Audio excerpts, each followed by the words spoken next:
aja sih keuntungan yang bisa kalian dapat kalau kalian lolos SNMPTN? Nah, mau tahu? Yuk langsung aja kita bahas di video kali ini.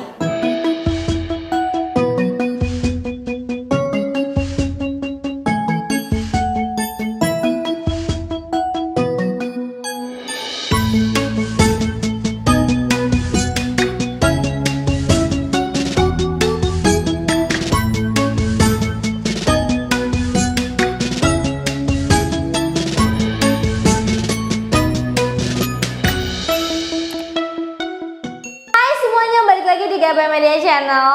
Kali ini kita bakal ngomongin seputar keuntungan yang bisa kalian dapat nih kalau misalkan nanti lolos SNMPTN di tahun 2022.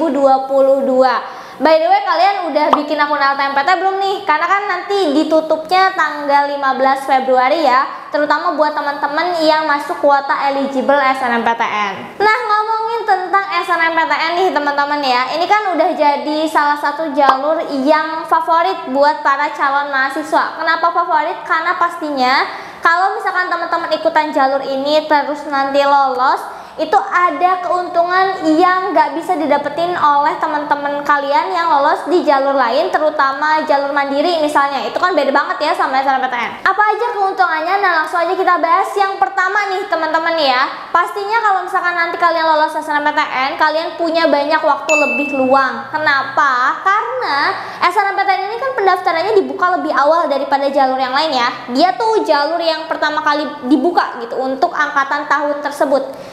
Nah, kalau misalkan kalian nanti daftar SNMPTN terus lolos, itu kan pengumumannya sekitar tanggal 29 Maret ya. Pendaftarannya dari tanggal 14 sampai 28 Februari, terus nanti pengumumannya 29 Maret gitu. Jadi nanti dari Maret kalian punya banyak waktu luang untuk mempersiapkan segala kebutuhan kalian buat nanti kuliah terutama ya.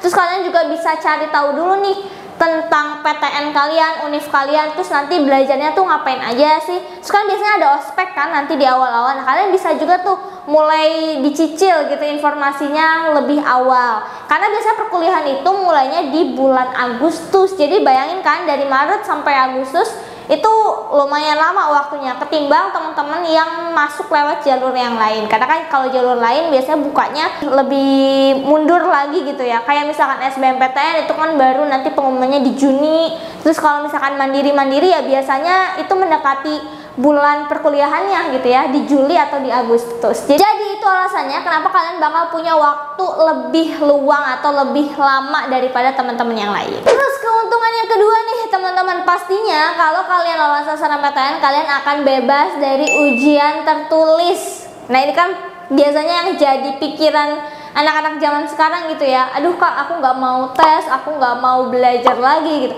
Sebenarnya tuh SNMPTN itu bukan cuman hoki ya, tapi kan itu juga dilihat dari nilai kalian selama 3 tahun. Artinya kalau misalkan kalian lolos SNMPTN ya kalian juga sudah memberikan hasil terbaik selama kalian sekolah di SMA gitu ya. Jadi kalian nggak tes langsung, tapi kalian udah mempersiapkan dari segi akademik selama 3 tahun. Makanya kalau teman-teman yang nanti lolos SNMPTN ya itu nggak ada lagi tes tertulis gitu ya. Jadi teman-teman nanti tinggal melampirkan data-data yang dibutuhkan, terutama kalau misalkan ada prestasi itu bisa dilampirkan, dan nanti udah nggak ada lagi ujian. Jadi kalau misalkan lolos ya udah kalian tinggal daftar ulang aja, terus kalian tinggal ikutin prosedurnya gimana supaya kalian bisa diterima sebagai mahasiswa secara resmi di PTN tersebut. Next, keuntungan berikutnya yang ketiga, setelah kalian tadi nggak ada ujian tertulis, pastinya untuk SNMPTN ini biaya pendaftarannya 0 rupiah. Artinya kalian bebas biaya pendaftaran ya. Kalau misalkan SBMPTN itu kan ada tes dan itu ada biaya pendaftarannya untuk tes. Karena kalian juga nggak ada tes tertulis, terus kalian juga ikutnya lewat kuota eligible, dan ini semuanya disediakan oleh pemerintah. Jadi untuk biaya pendaftaran itu akan ditanggung oleh pemerintah. Nggak ada biaya pendaftaran ya buat SNMPTN, tinggal kalian ikutin aja. Kalau misalkan kalian masuk kuota, terus udah deh ikutan seleksinya, nanti tinggal diumumkan dan kalian langsung melakukan pembayaran untuk di PTN-nya. Jadi kalau untuk SNMPTN-nya itu nggak ada biaya sama sekali ya. Wah, ini kan keuntungannya lumayan ya kalau misalkan kalian bandingin sama SBMPTN, itu udah mulai ada biaya pendaftaran. Atau jalur mandiri. Nah, jalur mandiri ini biaya pendaftarannya lebih bervariasi lagi dan biasanya lebih mahal lagi ya kalau dibandingin sama SBM yang Biasa kalau SBM sekitar 200 sampai 300 ribu, kalau ujian mandiri tuh bisa ada yang 800 ribu gitu, sampai ke atas gitu ya, 800 ke atas. Nah kalau SNMPTN ini nggak ada teman-teman ya, jadi buat teman-teman yang nanti lolos SNMPTN itu benar-benar tidak mengeluarkan uang sepeser pun. Next nih teman-teman ya, yang terakhir ini masih ngomongin juga seputar biaya. Kemarin ada yang sempat tanya di kolom komentar, Kak kalau misalkan kita lolos SNMPTN itu tuh ada uang-uang yang harus kita bayar nggak sih? Misalnya uang fasilitas, uang untuk kegiatan praktikum, atau mungkin kayak uang pangkal gitu ya, kayak di jalur mandiri. Nah jawabannya itu nggak ada teman-teman, selain kalian itu bayar UKT atau uang kuliah tunggal. Gampangnya ini kayak SPP semesteran gitu ya. Kalau jalur mandiri tuh mungkin ada uang pangkal atau yang lainnya, ada uang untuk bangunan dan lain-lain. Kalau mungkin di jalur mandiri tuh ada uang untuk uang pangkal, tapi kalau di SNMPTN semisal kalian lolos itu hanya bayar UKT aja ya. Sebenarnya UKT ini udah mencakup semuanya sih, ada uang untuk kuliah, untuk praktikum, ada juga untuk fasilitas dan lain-lain.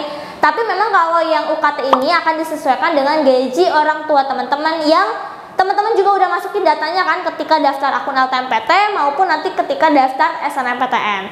Nah untuk yang teman-teman masuk lewat jalur SNMPTN ini, biasanya di beberapa universitas itu bisa banget teman-teman tuh masuk ke golongan 1 dan 2 UKT-nya. Golongan 1 dan 2 ini golongan yang paling rendah ya UKT-nya ya, dan tentunya ini nanti bakal disesuaikan sama gaji atau penghasilan orang tua dan juga prodi atau jurusan yang teman-teman ambil gitu. Kalau misalkan jurusan kedokteran teman-teman lewat SNMPTN memang kan itu agak tinggi ya untuk biaya umumnya, tapi bisa kok nanti juga dikurangi kalau misalkan teman-teman lewat SNMPTN. Intinya banyak keuntungan dari segi biaya, tapi nggak ada juga biaya tambahan. Jadi itu dia teman-teman ya, keuntungan yang bisa kalian dapetin kalau misalkan nanti lolos SNMPTN, terutama di tahun 2022. Banyak banget keuntungannya, tapi tentunya keuntungan ini juga nggak didapat secara cuma-cuma.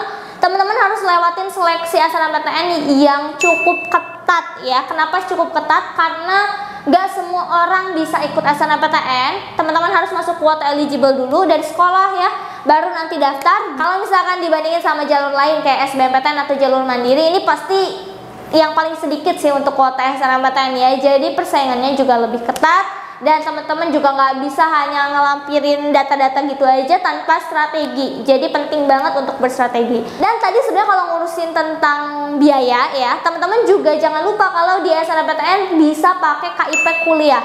Jadi kalau teman-teman yang belum daftar, belum tahu informasinya, teman-teman bisa cek di video kita juga, sebelumnya udah pernah upload tentang KIP kuliah dan siapa aja yang bisa daftar, terus keuntungan apa lagi yang bisa didapat. Kalau misalkan teman-teman nanti lolos SNMPTN dan lolos KIP itu bisa lebih murah lagi, alias kalian nggak akan ada biaya sepeser pun, karena kalau misalkan masuk KIP itu jatuhnya semua biaya UKT ditanggung oleh universitas dan juga kementerian yang melaksanakan KIP kuliah tersebut. Oke, so itu aja teman-teman untuk video kali ini. Semoga bermanfaat untuk kalian yang mau masuk ke dunia perkuliahan.